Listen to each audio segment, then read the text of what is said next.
Well, I haven't done an update to the garden in a while. Obviously, the pappus grass is full on. I planted a bunch of these guys. It starts with an L. Kind of forget what they're called. Um, this that I planted 2 years ago has just gone gangbusters. The whole point is hopefully that'll cover this end of the porch so we don't see the garbage cans. um, and all of the these guys, hostas, are just in full bloom. We've had so much rain that they're gonna look droopy soon, but just thought I'd feed the bees. So I'll have to split these hostas next year. They're crazy. The Roxanne, they're doing well. Look at that monster of a weed. I haven't been here much this summer, so weeding hasn't been at the top of my list. Sweet Williams, more of these things I can't remember what I planted. And yeah, these guys are just monster this year.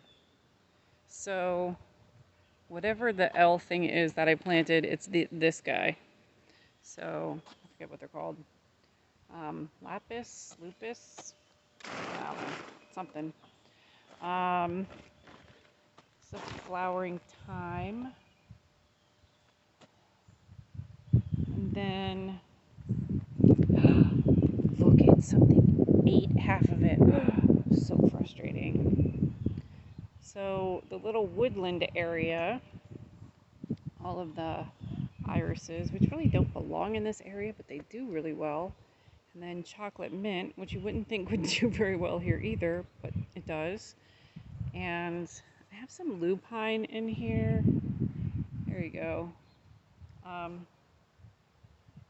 In theory, it should be doing well, and it's not doing much of anything. These that I put back here this year, peas, nasturtiums, and some loofahs. And the loofah really needs more sunlight, but I had some extra seedlings, so I just plunked them in there. This is my wildflower tulip sort of, can't remember everything I planted in here. Gladiola bed. And then my parents decorated a bunch of little bird and insect houses. They had fun, so that's good. I'm glad they enjoyed themselves. The back hill, again, just on fire with all of the flowering hostas. I forget what these pointy red things are. And I have a couple perennial herbs that I planted in here. This is called vanilla grass, and it's supposed to be calming for dogs. So take a little, see if it actually works. And then down here in the corner, I got called the Temple of Bloom. Anyway, I was hoping to put it in the front yard, but it really isn't doing very well up there, so I moved it last week. Still looks a little sad, a little sorry for itself back here, but we'll see what happens.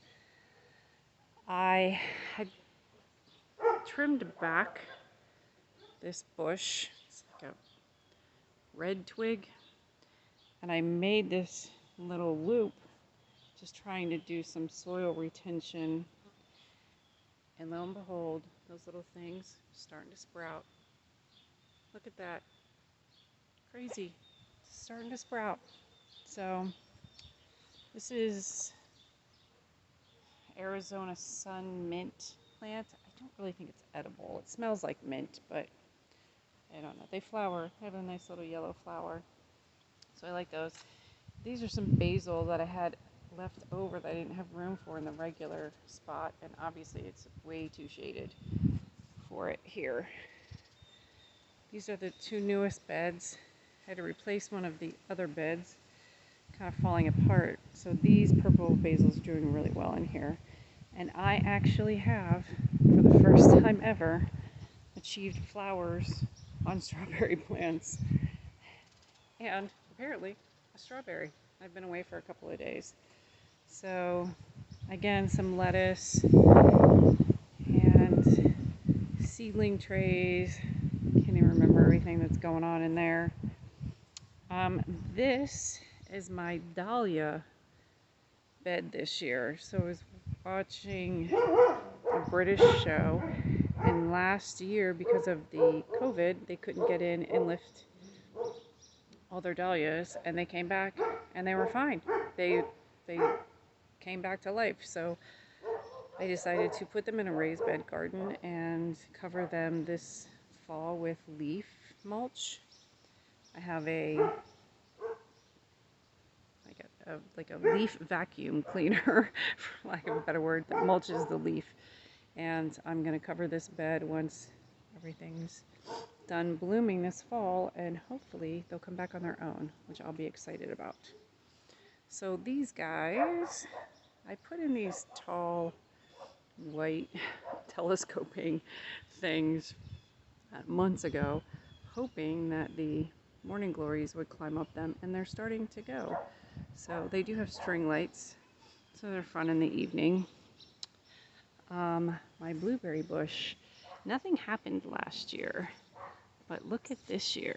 There's actually a couple of blueberries coming in, so I'm excited about that.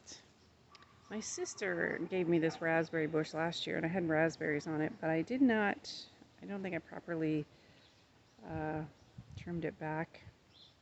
I know, I need a raspberry bush lesson.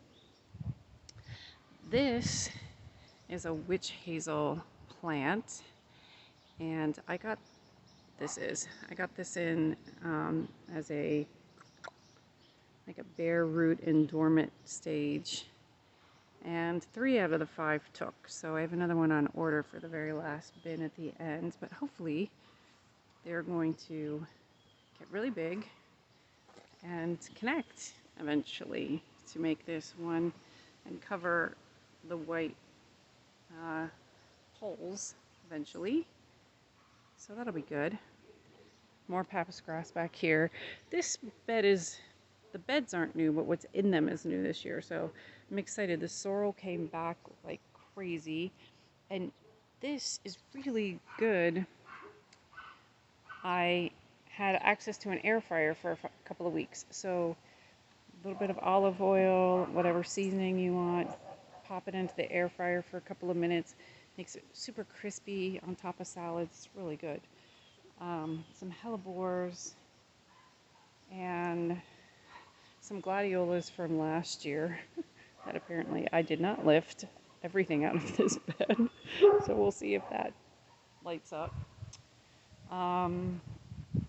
These are loofahs, and this whole bed is sweet potatoes. So my doctor doesn't want me to have regular tomatoes anymore, so I went full hog with the sweet potatoes.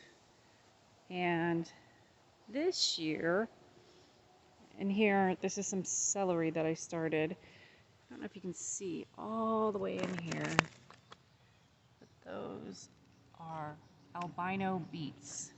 I love beets, I just don't like super red fingertips, so I grew white ones. And over here, back in the crazy bed, there are some potato plants from last year. Clearly I didn't get all of them lifted, so they're growing in. And this is the poppies. So they look a little sorry for themselves, these guys, because we've just had so much water. They're just drenched, poor fellas. But a couple new ones coming on, and just random stuff in here that I have no idea what it is. I do have a leaf, like an app on my phone where you can take a picture of the leaf and it'll tell you what it is. I just haven't done it. These, since I had the red twig success on the back hill, I decided to see if I could propagate some red twig bushes. My little sister has a spot at her place that could use some of that. So this is my super shade garden. It's got some crepe myrtle, some weeds, and corbels. So I've got one little guy there. And this is a different type of hosta. I think it's called Big Daddy or something like that, but it's a darker, it isn't variegated, so I'm hoping that he'll come to life and that he can be the start of a different variety of hostas that in the future I can split and keep moving some of the variegated out because it's a little too much of one type of hostas for me. I'd like a little variety in the coloration on this hill. So I'll have to do a different video about the front. So we've had so much water that I did have a dirt pile and I got through like 90% of it and it's just been like pouring. And so there's maybe a quarter of a yard left, but every time I think I'm gonna do something with it, it rains. I don't remember what this guy's called. Let's see, let's look. Pink hyssop. I might not be saying that right. And watermelon mint. Man, that sounds yummy. Let's try that. Oh my gosh, that tastes just like watermelon. I can't remember what I planted. Oh, a shame. You'd think I'd know. This is some sort of mint. Can't remember. That might be the cat's pajamas that I planted last year. So there's enough weeding here to keep me busy for forever, but I'm just not going to beat myself up about it this year. I've been really busy with work and some other projects that I'm working on. I'm making some raw edge wood shelving for a project that I'm doing on the inside of the house. So I've been sanding wood and spending entirely too much time at the big box store. Buying shellac and brushes and all kinds of stuff. So anyway, that's just the update. Big old crazy looking hostas. They just look nuts, but I kind of like it.